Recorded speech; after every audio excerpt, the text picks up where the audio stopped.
sikat ng pagkain sa Bacolod? Lami ka pagkaon sa Bacolod. I love it. Ate, ikaw naman.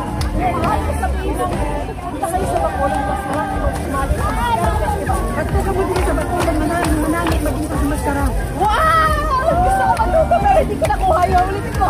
At kung kabuti sa Bacolod ka maging kasama sa Maskara. Sadya. Oh, kung ano yung sinabi niya, yun na yun.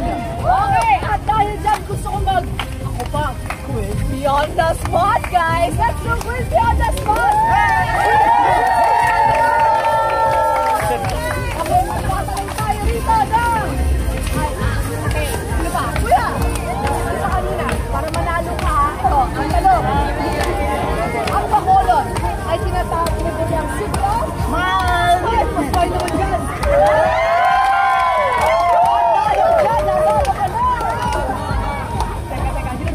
Okay? 1,000 pesos!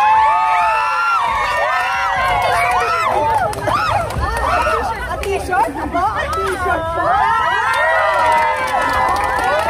Alam mo ba tayo na let's go! Okay, sino kaya ang ating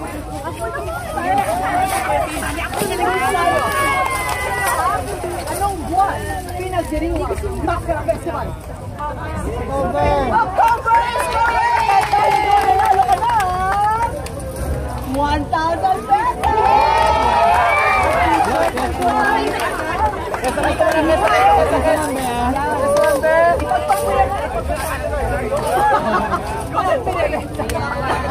Okay, hanap pa tayo. Meron pa tayo mga questions. Okay, saan probinsya magbibilang ang Bacolod City? Negros Occidental!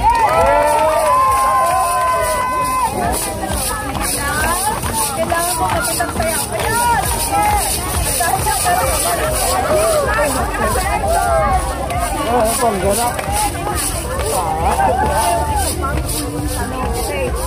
Dahil na pero kaya ba to? Ano ang sikat na pagkain sa Bacolod na gawa sa inihaw na manok at nilalagyan ng chicken oil? Chicken inasal!